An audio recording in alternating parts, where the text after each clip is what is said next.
Mansion. I am of the Mansion team in Austin, Texas. If we're not connected on Instagram, this is where you can find me. I'm at the.mansion.team. And then I've got Ian Williams, who is one of my favorite people. He is also in Austin. And even though we're like competitors, if I were to go on a listing appointment and lose, and I found out that the client picked Ian Williams, I would just be like, oh, okay, it's all good. Ian's my friend. But Ian works North Austin, Georgetown area. And if you're not following his account, you should definitely check it out. One of the reasons I had him on this account is because he just does really cool things with editing. So let me see if I can pick, I don't know, like this one. This is one I think I showed.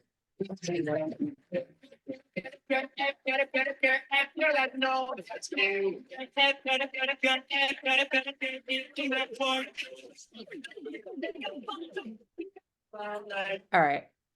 So he does lots of cool stuff. Obviously, he's like a gymnast. You don't need to worry about, okay, I can't, I can't do all of that. What he's going to show you is just how he does some cool things that make his videos more eye-catching, attention-getting. And he's got the gymnast thing going, the t-shirts, the hat, a lot of cool stuff with his brand. But I'm going to turn it over to Ian and kind of let you talk a little bit more about like yourself. You know, you can tell him about your business and whatever, and just we'll kind of take it from there. All right. Thank you so much, Shannon. I appreciate you. Always appreciate you.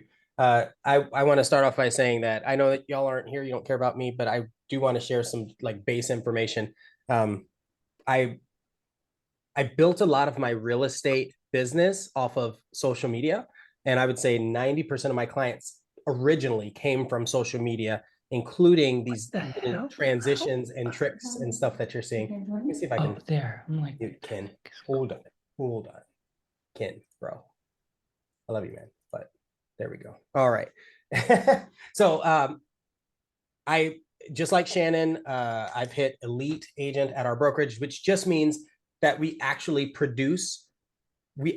sell houses. A lot of people see these little transitions and all these things and they think that's all I do. But no, this leads to conversations with clients. It leads to actual relationships, and it just pulls people into your circle, in your sphere, so that you can have the conversations with them that are necessary to build your business. So one thing that I want to start off with, a lot of people ask immediately, well, what gear do you use?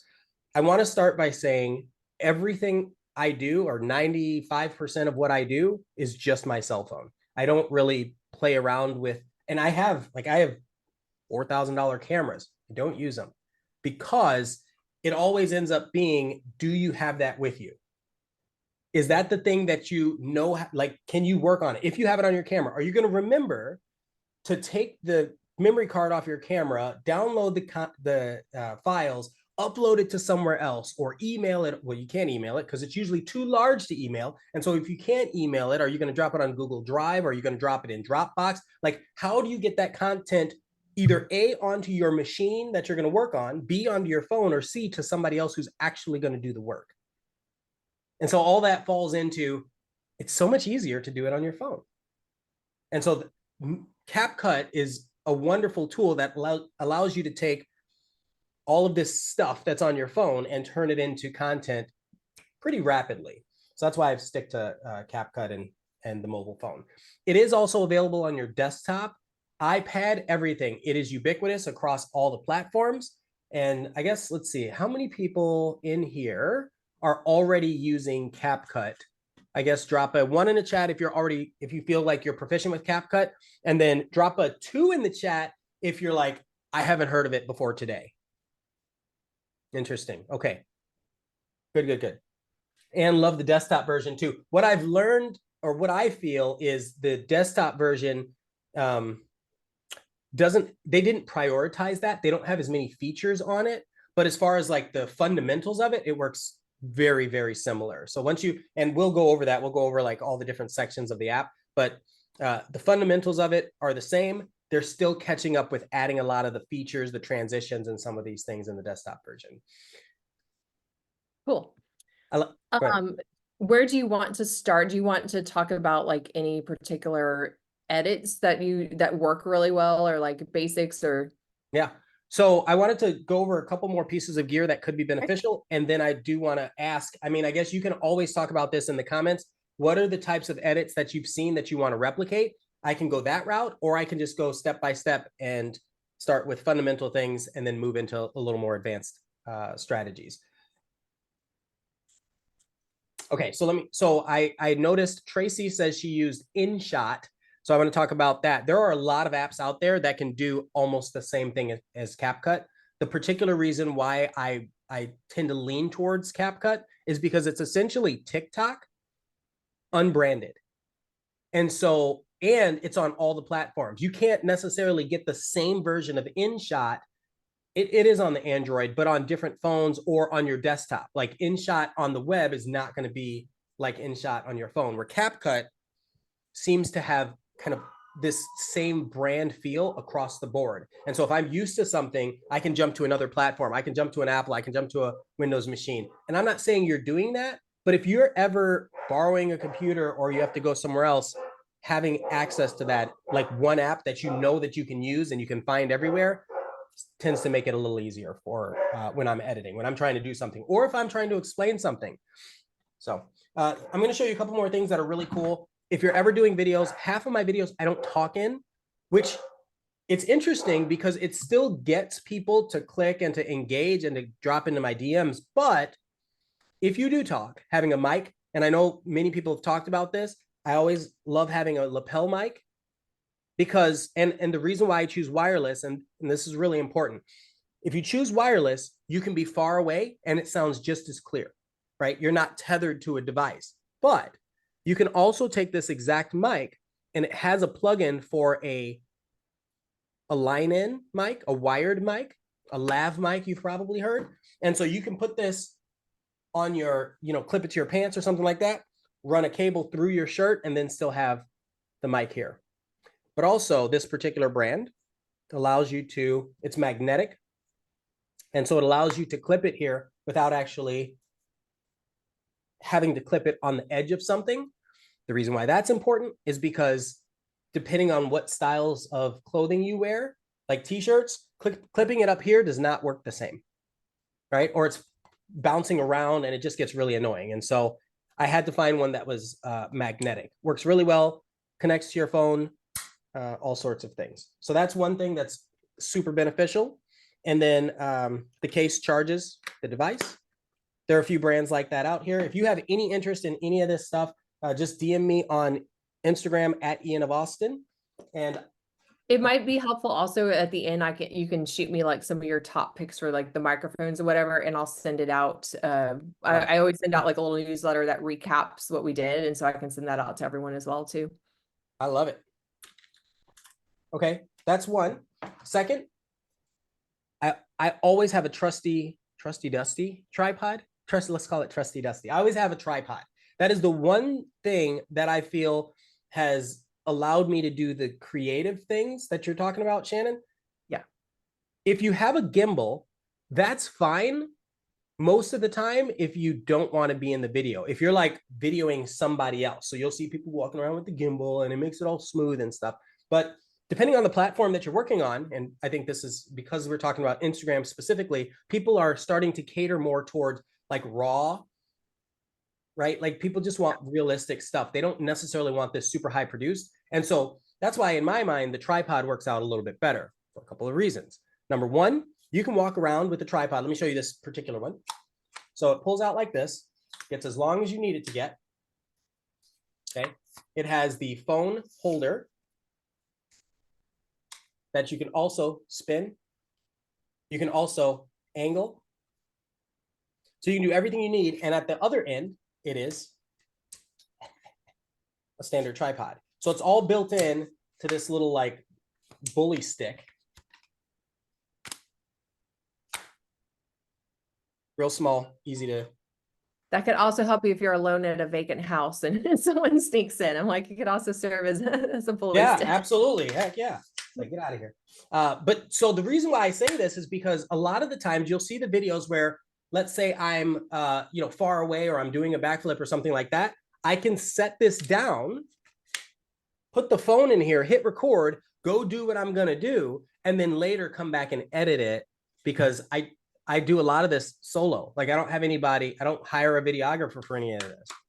Could I? Yeah, but I love the process, which is really sad. But I just love doing it so much that I spend more time playing around. But it makes it easy. I don't have to wait for anybody to go do my work. Okay, so that's another one. Lastly, I think two more. What are we at? 11, 12? Yeah, perfect. Okay, two more. Always need a charger. I don't know how many times I've been in a situation where people don't realize that if you're shooting 4K content on your phone, you're going to drain your battery almost instantaneously. And so I always have a charger that has multiple styles of plugs. So this is like old school iPhone. Everything within the last year and beyond has been USB-C, and then it has the old Android thing, and then it plugs into the wall. So anytime I go to a house, I plug this into the wall at the house, and I don't have to carry any extra cables, and I can always charge my phone in between going to different houses or in between ideas and shoots. Cool. Last one. Is this good? Is this okay? Like, is this beneficial for people? Seeing lots of thumbs up, Good. head nods, yes. Again, the one that matters is the phone and the tripod. Those are the two that matter the most. But these other two, the microphones, depending on how you have your conversations, are beneficial. The charger, you never want to be caught without data or without power. Can't even get in houses half the time without power. And then the last one, so I've been using camera glasses for, I don't know, like 6 years now. But finally, Facebook made a pair that works out really well and allows you to go live. Some people have a challenge going, like doing video or being on the video. So now imagine this, you can have these glasses that have the cameras on them. You can go live or you can record content, but it's through a point of view perspective, and your hands free. So I can be here doing whatever I'm doing, you know, using my phone, taking pictures, but I'm recording what's happening with my hands, and I'm not really in the video. The reason why this is important, I'm big on like, why are we doing things, not just doing them. The reason why this is important is because one, it allows you to make content without necessarily having to jump into being on video. Two, story is becoming one of the highest conversions. It's always been, but it's absolutely a focal point these years, like lately, especially as we're trying to prove that we offer tons of value for people, for our clients. So stories, being able to tell stories and give people that perspective, this is a tool that allows people to do that. Love it. People love seeing behind the scenes also, whatever you're doing. Like just like, what are you doing during the day? It could be something random, but just you filming yourself filming. It just shows behind the scenes there. Heck yeah. All right, so I am going to focus my phone so we don't get any fun messages coming up.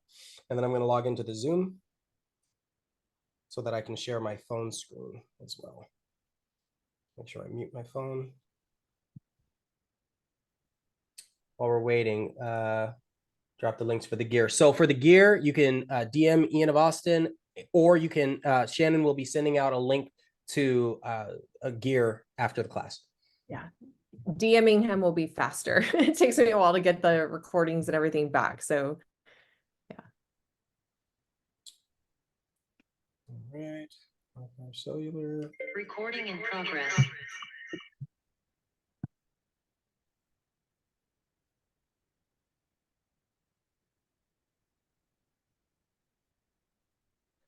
Okay, it stopped making noise. There we go. All right, so I'm going to share my screen on here.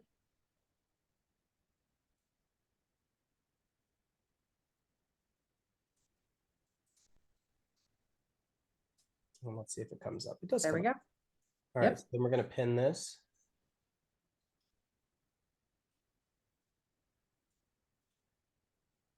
Yeah. Perfect. Okay, so you can hear me? Can you still hear me? Yeah, you're good. It's echoing on the phone, so let's see if I can turn that off. There we go. Out of here. All right, there we go. And you can still hear me? Yep, you're great. Thank you. All right, so CapCut.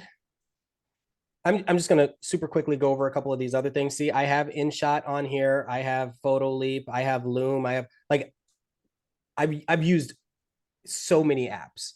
And again, it goes back to what is the one that I can use consistently that has this whole suite of features, not just, you know, X or Y or Z. InShot is really cool because they've done a really good job with adding some fun transitions and templates, which we'll talk about. Templates are templates are a little advanced, but we'll go over that. So I'm opening up CapCut. I've got this little Mother's Day thing. Another thing, CapCut is free, and most of the features that you want to use, you can do for free. There are a few advanced features, which if you want to buy CapCut, I think it's like $30 a year, something like that. Yeah, it's really cheap. Yeah, it's really cheap. So you can do that, but most of what you would need, you can do for free on CapCut. Where are all my other videos? Oh, view all. Okay. All right. So let me start off by going over the stuff at the top, and I'll try to make it pretty short. We're at 11:18. So as I don't know if you saw this, I was able to pull down. There's an expand in the top right-hand corner, and I can click expand, and it gives me all of these cool little options. So a great idea would be video translator. If you are a realtor that wants to work on doing content for another audience that doesn't speak English, or if English is a second language for you and you just want to have the captions converted to English, anything like that, you can do that. It's built into CapCut. They have, as you see, photo editors. If you wanted to do AI effects, so that's good. Sometimes you'll see a lot of AI content put out. There's a whole section in CapCut to help you do that. Script. So this is interesting. So you can treat CapCut like a teleprompter where you drop a script in and you put it up here, and as you're reading the script, it'll scroll through the teleprompter, and where it places the wording keeps your eyes from looking like they're roaming as much as other apps, because the words are showing up directly in the center under the camera icon. So the script is really nice. You can use the camera within CapCut to do all your recordings. Here's how I feel about that, because this always comes up as a question. If you like the camera on your phone and you think that you'll use this on more than one platform, I would say use the camera on your phone and make it the highest quality possible. Everything from there, you can put it in CapCut, make it smaller, make it like a lower quality so that it fits Instagram, all these things. I like to do it on my phone because I am comfortable with those camera controls, and then it doesn't exist kind of solely within an app. And it allows me to be a little more flexible with that. Because maybe I'll do some of it in CapCut and the rest I'll upload to my VA in the Philippines, right? Like maybe that's the way I'll handle it. And so having that extra content using the camera outside ends up being beneficial in that way. Retouch.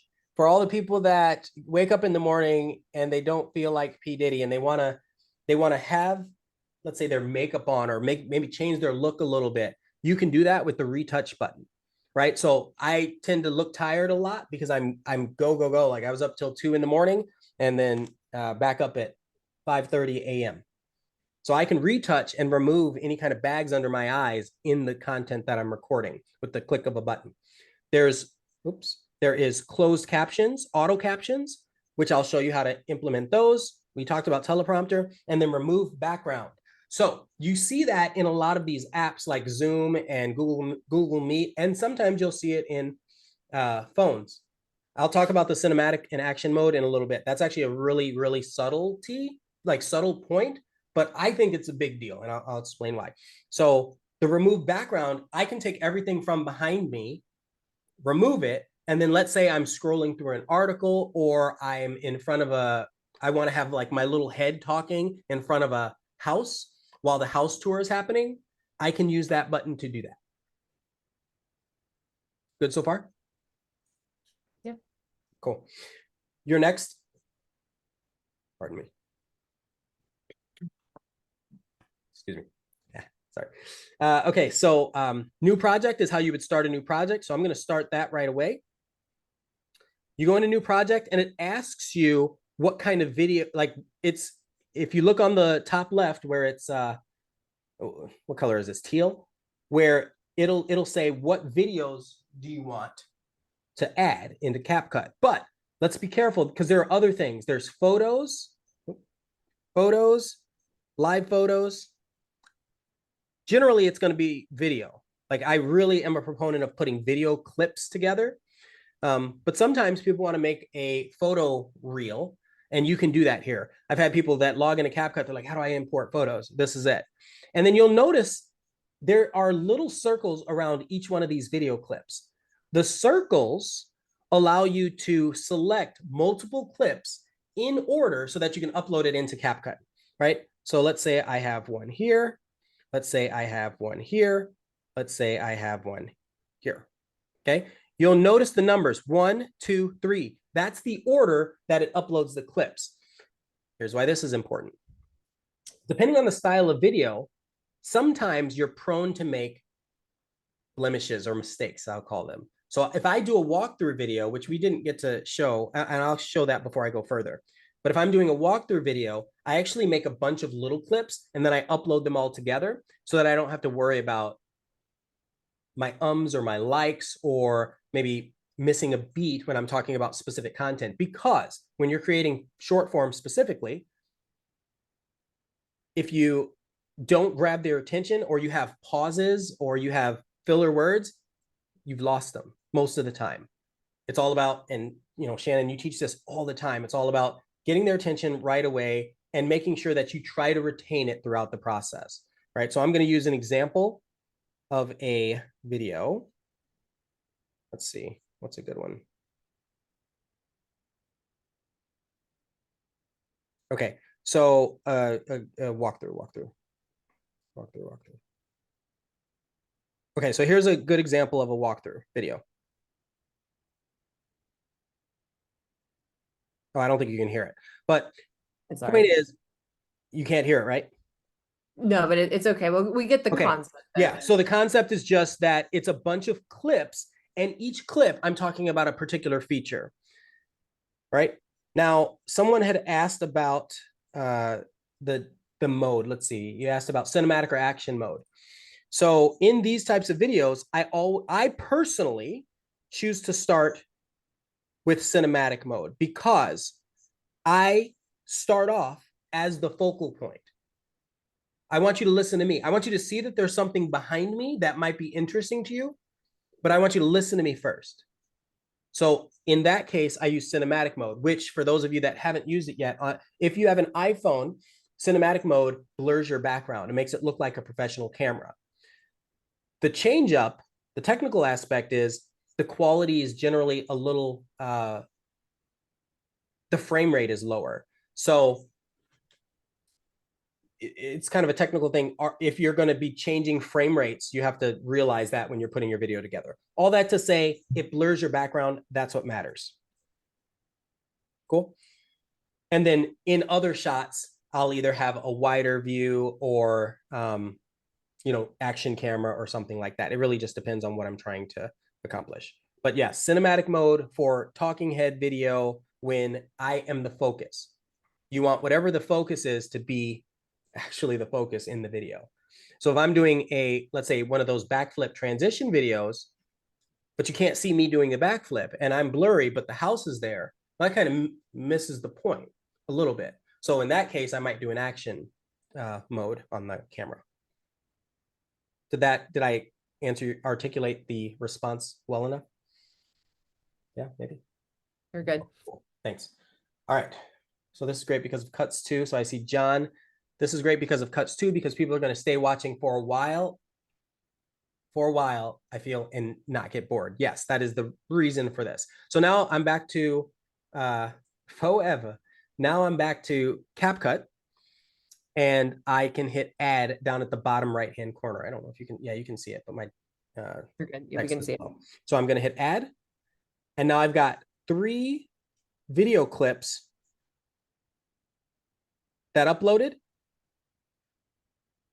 automatically in the order that I selected. Wonderful, right?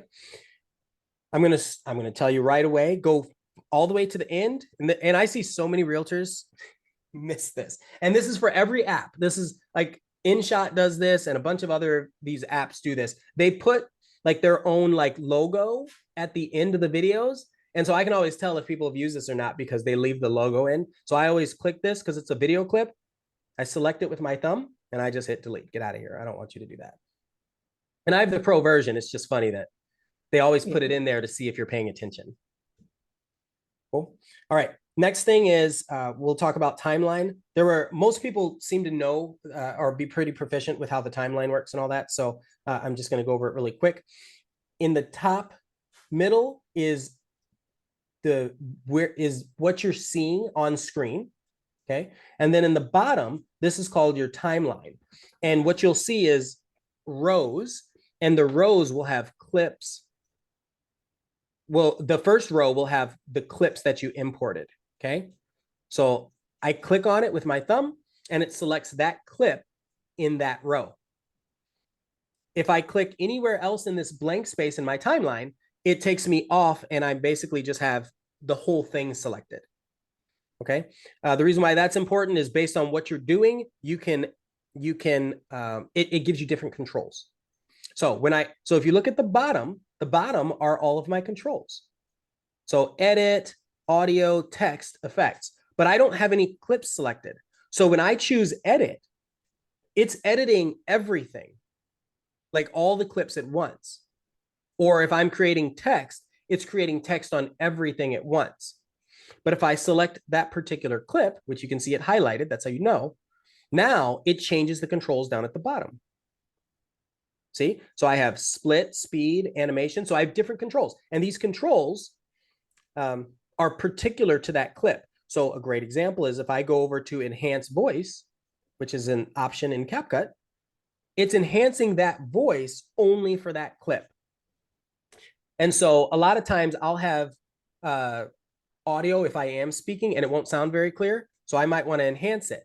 But then there might be another clip where it sounds perfect. I don't need to touch that. So I would select the clips individually, choose enhance, and now I'm good to go. The same applies to adjust, which allows me to change the visual look, the aesthetic of that particular clip. So one clip might be a little too bright, and then the next clip might be a little too dark. So I can go in and adjust at an individual level. So I'm going to use that as an example. So I'm going to click adjust, and it brings up a whole suite of controls. The first control is often the easiest in an intuitive app such as CapCut. So you'll see to the left, down towards the middle, it says auto adjust. That's my favorite. I'll click on auto adjust. Boom, brightens it up just right. And then there's a little slider below that. And this applies to almost every control. There's a little slider where it's how intense do I want that auto adjust to be. So it starts off at like a 90%, and I can drag it, or 80%, and I can drag it. Let me get 100% of that boost. So I got 100% of that boost. The next thing that's really important is down below that. It says, let's say you screwed up, you can hit reset, or you can hit apply to all. You say, you know what? I just want an auto adjust on all of my clips. I would hit apply to all, and then all 3 clips that I imported are now boosted. And you can tell because here, if you look at the video, you can see how much brighter, how much greener the grass is. So there's something about our personalities where higher contrast or higher saturation, all these different things matter to your audience. And so I would encourage you to figure out who are you talking to and what do they like the most, right? Because if you're talking to, I'll say, an engineer, is he going to care how bright and flashy the grass is? Maybe, but not as much as the content that you're delivering. So if I want it to look cinematic, not only am I going to use the cinematic mode on my camera, but I might choose a filter that looks more like a Hollywood movie, which is usually subdued or a different color. It's not going to be just bright green, right? So you really want to know more about your audience and the intent behind the video that you're creating. Okay. All right. So that's pretty good basic stuff. Are there other things that people want to go into from here, or do you just want me to keep talking and sharing? Let me start with keep talking and sharing. If I see stuff in the comments, I'll. Something else I think just for me that it's also helpful is you can also resize things. So like, let's say that first clip you wanted to zoom in more or something like that. You can easily, like, while it's selected, just kind of pinch and drag your fingers and make something bigger or smaller or whatever. So that's like another easy thing is sometimes I'll like film something and I'm like, oh, I'm too far away, or it's like, you can't really see the part of the kitchen or whatever I was focused on. So just being able to click that and just pinch and resize that one clip is another way that's easy. 100%. In fact, that's something I would need to show next, and here's why. Many of us are savvy enough to realize now that the direction you hold your phone is going to dictate how your video is exported, right? Or how your video looks, or what platform your people are watching it on. So if you're making it an Instagram short, then you'll want it to be vertical. If you're making a YouTube long form video, you'll generally want it to be horizontal. Okay. CapCut and some of these other apps, but specifically CapCut, allows you to adjust that from here. So if I wanted to take this clip and turn it into a YouTube style long form, there's an option down there. But before I do that, I'm going to slide over to this very next clip. So you'll see this clip. I can tell that it's full screen because I don't see any black bars on the sides or at the bottom or top. But when I get to my next clip, you'll look and you'll see a black bar at the top or at the bottom. That is probably my biggest pet peeve when I realize that an agent or a content creator did not fill that in intentionally, or like they just didn't know. Now, there are applications for this. One of the applications is if you want to have text or a logo. This actually works out really well because you can just put text up here and then it's never blocked and it's always easy to see. Right? So that's a thought. But generally, when I'm doing short form content, the focus is it should be the story, like what's happening. And so because of that, I'll select the clip, like Shannon said, and then you'll see a little border around it, a teal border around it. From there, like with anything else on any phone lately, except flip phones, you can take your two fingers, pinch and zoom. And so that's what I'll do. I'll pinch and zoom. CapCut's really clever in that as I move it around, you'll see little reticles or lines that let me know, am I centered? It's big. So now this goes back to another component that I want to share. I don't know if everybody has seen this or heard of this, but when you go into your main camera on your iPhone, okay, so I've got my main camera, you'll notice I have grid lines. In the grid lines do not show up in the video, but they allow me to make sure that whatever my focus is central. This becomes extremely important if you're trying to do one video that applies to multiple types of platforms. Okay, so if I'm going to do some vertical, some horizontal, some of this, some of that, some short form, some long form, the best way, if I just don't know what I'm going to do, is to make sure that you get as much of the focus inside of this middle square as you can.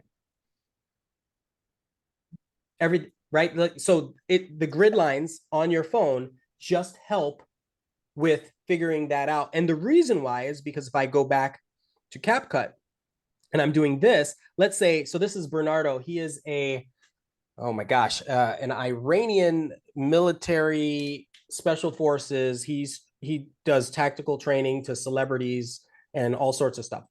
So he is in the top left of the screen. And so if I'm showing this, I almost have to pull it together to get the focus, but I might be off, right? So I'm trying to keep him and what he's doing in focus. So I go back to this clip. I can take this and slide it over. In this case, so that it keeps him in focus a little bit better, like the point, the intent of the video. But also, let's say, and I'll show you this, if I don't have anything selected, I go to my bottom bar, I'll slide it over. I'll go to aspect ratio. Let's see if it shows it on here.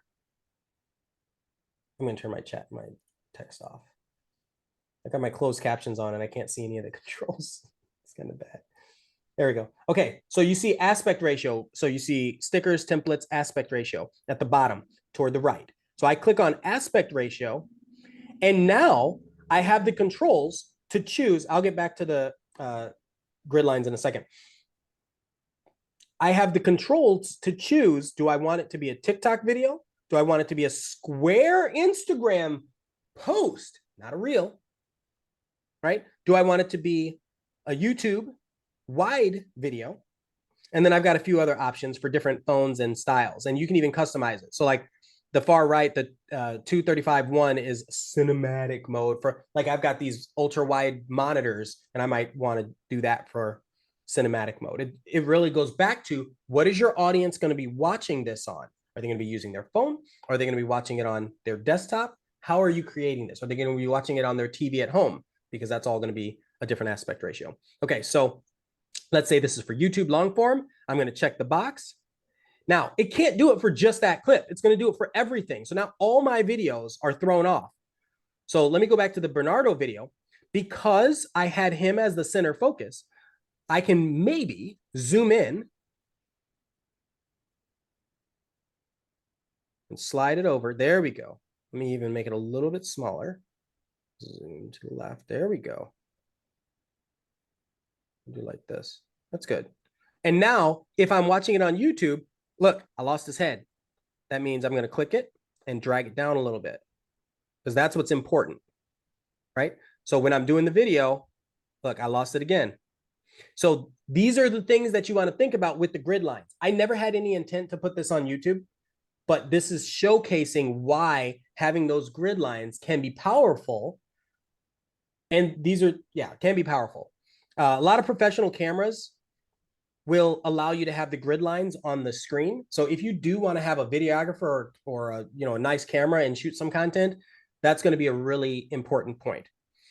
So, because you can see as I'm doing this, I would have to change each clip and adjust it to fit, or just get rid of everything before this point, because I'm like all over the place. I didn't have a focus on him. Okay, so let me go back to the far left. This first clip, same thing here. I've got an Instagrammable clip, but two giant black bars on the side. So now I want to click on this, zoom in until it fills. And now as I spin around, this fits YouTube. Same content, nothing changed. I thought I paused it. Are we good? You have any questions, Joe? All right, someone asked me in the comments how to do the grid lines in your phone. Short answer is you go into your settings on your iPhone and on Android. On Android, you go into the camera app. On iPhone, you go into the settings app. I like to pull it down and go to search, and then I type grid. And it'll show up, it'll pull up the camera app. And then it asks, do I want to use the grid? So the answer is yes. Android phones give you so many more options. They give you like point of three, they give you the grids, they give you all sorts of, they give you so many more options, but the grid works in a pinch. Let me say it that way. The next thing is, this is really, really, really important. So many people, oh my gosh, another pet peeve of mine, when I'm watching people make content, I get distracted easily, as you can probably tell from this. Most videos I see from real estate agents specifically, this is how you know they're not content creators, or they're not proficient at creating content. Their text will be backwards, right? So you can do a couple things. One, if you see it right here, grid level front camera, you can actually reverse the mirror and make sure everything that you take is mirrored so that your text shows up correctly in a video. If you forget to do that, or maybe you don't want that on your main camera, you can do that within CapCut per clip. Really cool. So I'll go back to CapCut. And so right now, you can see it right here where it says kick butt coffee in the middle. Half the time I see people doing content and it's flipped. So I'm going to go down to the bottom. The option in CapCut is called transform. I click mirror on the left. And this is what I see most realtors do, is their shirts are flipped. Like it says that you can't read that, which removes some of the immersion from the story that you're trying to craft for these people, for your clients or realtors or whatever. Is that helpful? Mm-hmm. Cool. Same thing as far as rotate. So I might be in a situation where maybe I want to take a screenshot or make a thumbnail or something like that. I would click rotate and I can spin it around real quick. Or I can take my two fingers like I do with a pinch and zoom, and I can actually rotate it. Now let me minimize this. Select the clip, and I can actually rotate it to the angle that I want. See that? So maybe I want it this way. Where it gets challenging is if you're going to do this rotation, you'll see the teal lines on the side. Those teal lines might create a little black border at the edge, right? So I would just zoom in a little bit to get rid of that. And now I filled the screen with a slightly rotated image for whatever the point of the story was, right? Sometimes I want that. I'm going to show you an example of where I use that, which goes back to why it's relevant. Okay, so I'm going to play a video. Well, I'll do this one. Here, this is the first one. Pay attention to the landing or the transition between the backflip. Pay close attention. Okay, I'm going to do it one more time. So I don't know if you caught it, but in there, I did exactly that. I landed a little askew, but I wanted to enhance that effect so it looked like I landed correctly. I was like stumbling. I was like, nobody knows this. So what I did is I turned the angle and landed and made it look like I was landing perfectly in the video. So I'm going to watch it now. Now that I've explained that, I'm going to show you one more time. See that? The whole screen for both of them rotated. Got it? Ian, how did you do that though? Was it like a zoom? You know what I mean? Because the whole clip was probably shot, vertically, obviously. And then at one point, did you split it with a zoom? Like, what did you do? Okay, I'll show that. So I'll show it here. Now, these are two completely different clips. They don't go together at all, but I'm going to explain like the process for that. So we haven't gotten into transitions yet, but as you have a clip selected, so I select this clip, you'll see two edges at either side. So on the left and on the right of that particular clip. If I drag it's right here. If I drag the end of the clip, I can choose where it ends and where it begins, where that clip ends. And so that lets me select the point where I want to start a transition from one to another. Okay. When I deselect the clip, you'll see it here. So it goes straight from one video to the other video. So maybe I want it a little bit longer. Boom. And then this line, this white line, lets me know what I'm seeing at the right time. So I'll move it. Boom, boom, boom. Next, I'll go in and I'll actually click right here between the two. So if I have everything deselected, it'll show up with this little square and a black line in between. This is I'll call it a transition control, or yeah, let's call it a transition control. So I click on it, and now it brings up a ton of options. Okay, and you can see it, and it tells you quickly which ones are pro and which ones are not. So if there's nothing on there that says pro, then good, right? But so I'll use one that is not pro. A pullout is a fantastic example. It's one of my favorites for immersion. So this goes back to when you're crafting a story, you want people to be drawn into what's happening, and you're creating this immersive experience. And a lot of people don't see the detail behind that, but that immersion gets people to enjoy what's going on. Okay, so I clicked it. Before I do anything else, I want to show that there's a line at the bottom, and it shows how long that transition is going to be. So I can take a whole 1.3 seconds, which is a long time for a transition, or I can make it like super fast, be like, boom.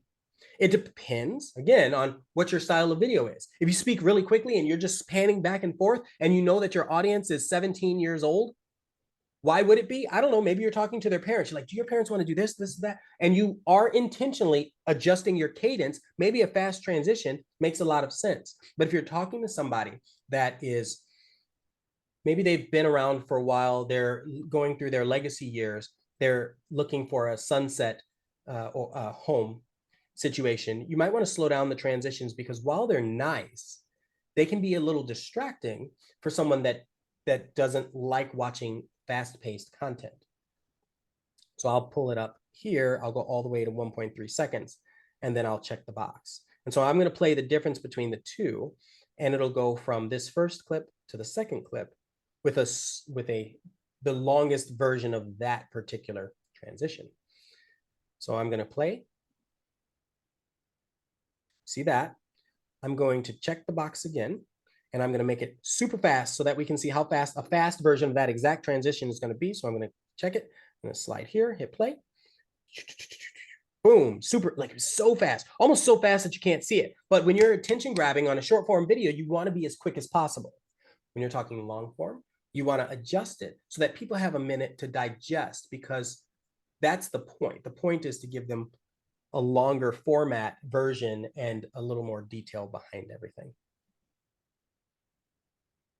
Okay. Once again, that particular transition was a pull-in. So what it should do is it should zoom in.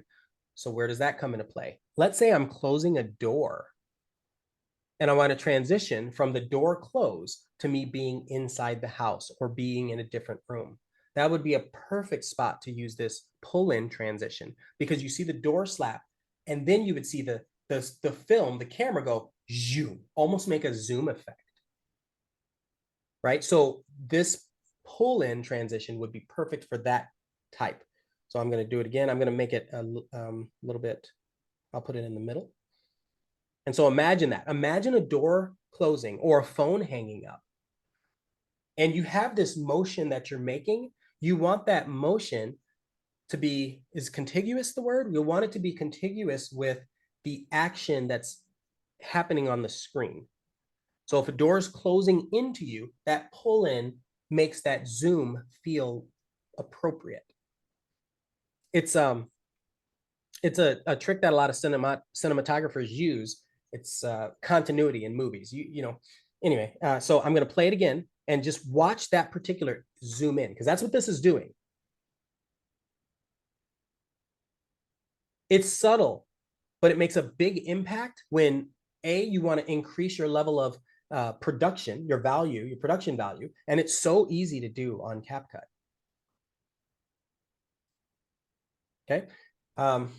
What time? We're at 11:50. First, let me stop and ask, is there anything else in particular that you want me to focus on? Because I can go for hours. I can talk about this way too long, but I don't want to overwhelm. I share one that I use all the time, and that's just adding an overlay, which I think you might have done earlier, because someone was like, how did you get yourself like talking? There was like a clip of you talking about something, and then there was like a background video of a kitchen. Yep. But I use overlays like constantly. So I'll show that. So what we didn't show is how to pull in more clips. So to the far right, you'll see a giant plus sign. Based on where your I forget what this is called, but like your location line is, like this is where you are in the video. Based on where that is, when you click the plus and you import a new clip, it'll just put it right behind there. So if I'm right here, it'll put it just after this clip. So I'm going to import one. So I'm going to hit the plus, and I'm going to choose. I'll choose. I want a short one. I'll choose this one. It's already in there too. But oh, by the way, this is actually a really good subtle point. You'll see it says added. That one in the middle at the top, it says added, which means I already have it in here somewhere. So it's fun that it does that. But I'm gonna pull in another one. Let's do this one. Okay.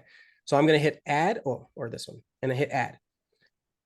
Okay, so now what it did is it put that video right here. Okay. So I'm going to zoom. I'm going to go to the next one. Same here. Okay. So it pulled both of those in. So what I want to do is I selected the clip. I can choose remove BG. And then you'll see at the bottom left, it says auto removal. Most of the time, that's sufficient. I'm going to explain the other two, but not show them. You'll have custom removal where you can take your finger and select all the stuff you want to take out of it, or you have chroma key, which is generally just a color. If you have a green screen behind you or a solid color wall behind you, it might work. Oftentimes, the thing that people miss is the lighting and the shadows make it a different color behind you. So the chroma key it's usually best in like a studio controlled lighting environment, where auto removal is pretty darn good. It uses AI to detect how to remove the background from people. So I'm going to click on auto removal. And there we go. This is not to be professional. It's just to showcase how it works. Like this is I don't know, I look weird. I look weird half the time anyway. The next thing, so I can restore if I want to undo it, or I can click stroke, which puts that line around me like a thumbnail. If your clients are you know, I'll say in college, then this might work, right? But if you're trying to be a little more professional, then there might be something else. Maybe the glow makes more sense, or maybe a shadow behind you makes more sense. So I'll do that. I'll click the color black, so it looks like a shadow, and then I'm going to minimize. So in order to minimize, you'll see stroke right here. I will go over to the right where it's that little drop. It basically says, take the menu and make it smaller. So I'll take the menu, make it smaller. Now I will accept that change, which is at the bottom, this auto removal change. Check the box. And now I've got this clip with nothing behind me. So what I can do is I can actually take that. Well, let me do it this way. So I have the clip selected. At the bottom, you see how I have all these controls? I can choose overlay. Right, so I'll do that again. I'll select the clip. I'll scroll down to the right, and I'll look for the one that says overlay. And what it'll do is it'll take that clip and drop it down a level. Now I've got 2 levels of video. Well, if I move this over, I've got my head in front of another video. All right. Why is this great? 100 reasons, right? It could be great if you're doing a walkthrough video of a home, and then later you're just talking. Most people will just do a voiceover, an audio voiceover. But how much, I don't know if better is the word, but how much different could it be for your audience if they were watching you talk as you're going through the home and you have a script that's tied to it? So there are all these things. So anyway, this is a great way to do that. So Shannon crushes it with these when she puts these together, because she might be talking about an article and it's just her scrolling through.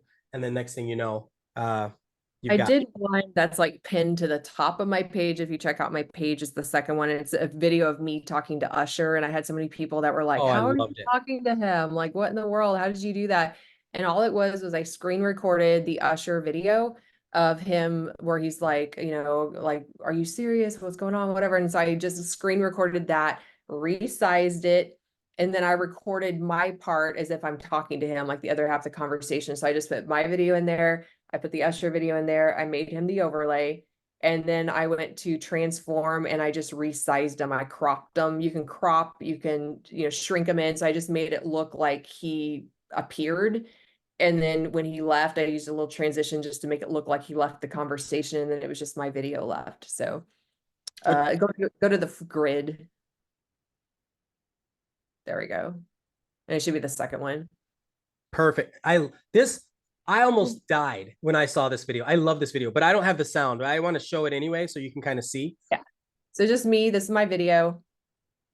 Little transition. He's an overlay.